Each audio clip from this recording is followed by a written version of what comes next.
One of the biggest INFJ struggles is career dissatisfaction. It is so hard to find a job that meets all the INFJ needs and sincerely interests you, shares your same values and passions. So it's no wonder why so many INFJs are exploring and looking into entrepreneurship. But is it right for you? In this video, I'm going to share with you some INFJ pros and cons to help you make a more informed decision on deciding whether or not to embark on an entrepreneurial journey as an INFJ.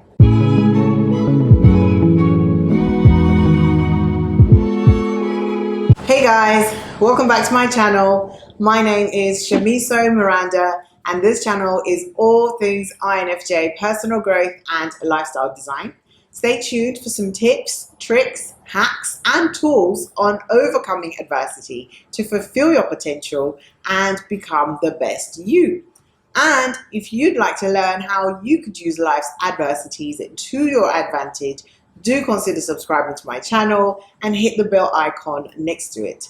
Let's dive in. So the pros of the INFJ entrepreneurs is that INFJs are highly intuitive people. So this allows the INFJ to see around the corner, so to speak. INFJs can use their natural intuition as a means of problem solving and planning ahead with their businesses. As an entrepreneur, an INFJ can often see where things might go wrong, and they can figure out the best way to avoid these situations. And this skill, this trait helps the INFJ to plan ahead, to map out a course of action, which is so much more efficient and smart. Also, the INFJ is able to predict the future, so to speak, based on previous patterns and previous behaviors. And as an INFJ, you really have to come to a place where you trust your instinct, where you trust your gut, where you trust that feeling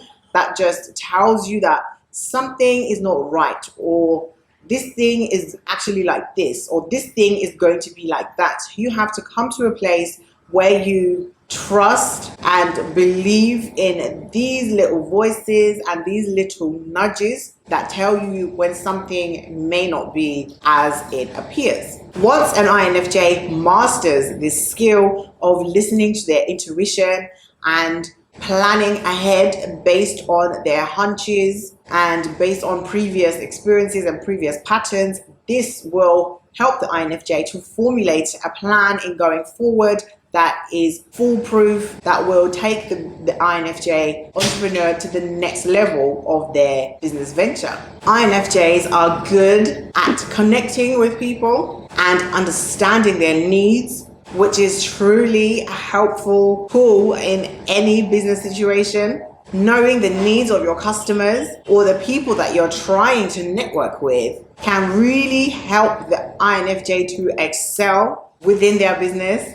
In business, there are so many times where effective communication will ultimately help someone to achieve their goals, whereas others might upset their customers by saying the wrong thing or just generally rubbing them up the wrong way. The INFJ can often predict what they need in order to calm that person down and to reach a peaceful answer to whatever their problem may be. This also helps give the INFJ a clearer vision for their business, and it allows them to see what people want from them. Also, that hunch, that gut feeling that I mentioned earlier also allows the INFJ to provide their clients and their customers with that thing that they need. INFJs are also very independent people, so being able to set their own rules and follow something that they're truly passionate about is really going to satisfy them. INFJs can become drained in so many work settings, especially the ones that force them to adhere to rules they don't respect. It is deeply rewarding for an INFJ to be able to work for themselves and set their own guidelines. If they're doing something that they are passionate about, the INFJ is likely to excel in ways that will truly surprise people. INFJs are oftentimes very intelligent and very skilled people. They just don't do as well when they are forced to abide by the rules of others. The INFJ needs to explore a path which helps them to feel a sense of personal fulfillment and accomplishment. If their business is helping others in any way, shape, or form, the INFJ is likely to enjoy this so much more. The more excited an INFJ becomes about the projects that they're working on, the better the INFJ will be at what they do. So before we get into the cons of the INFJ entrepreneur, my question for you today is that, have you considered becoming an INFJ entrepreneur? Let me know down in the comments below. Comment yes if you have, no if you haven't. I would love to hear from you. The first con of INFJ entrepreneurship is that if the INFJ has to work face-to-face with people, this can become draining. An INFJ would do better running a business from behind the scenes. For example, online business would be a great opportunity for INFJ entrepreneurs because a lot of the communications can be automated so that the INFJ doesn't have to interact with people and converse on a daily basis. INFJs are generally very good with people. It's just that prolonged times of interaction can drain the INFJ, and they will need a time to hibernate and be with themselves, be alone to recharge, to hear their thoughts and to process how the day went and navigate and figure out what went right, why it went right, why did what went wrong go wrong, and how they can improve upon that. Another con of the INFJ entrepreneur is perfectionism. INFJs like to do their best at all times, and everything has to be perfect. And as we all know, perfection does not actually exist.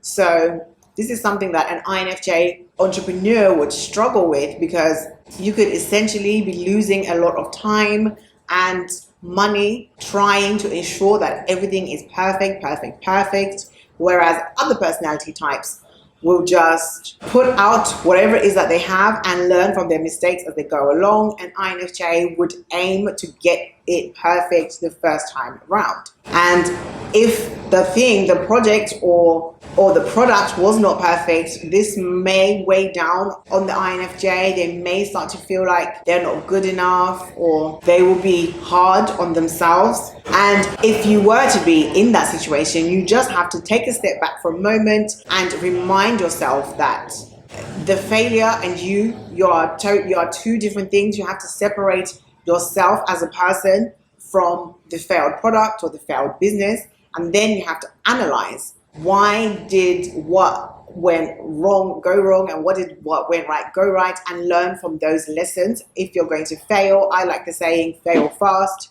The quicker you fail allows you to get it right.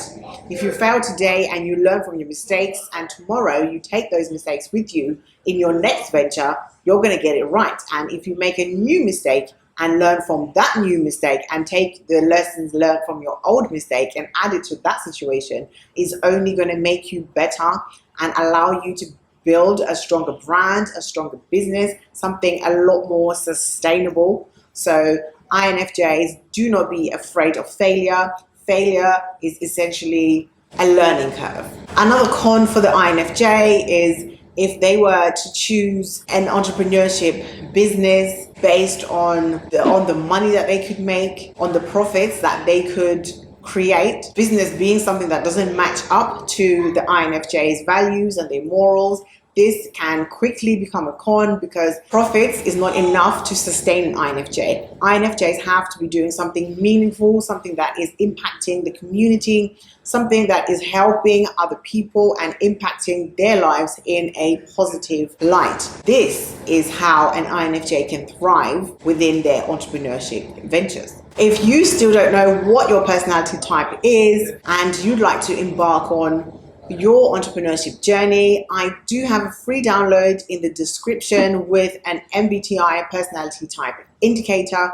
Go ahead and download that so that you can find out what your personality type is as you embark on your entrepreneurial journey.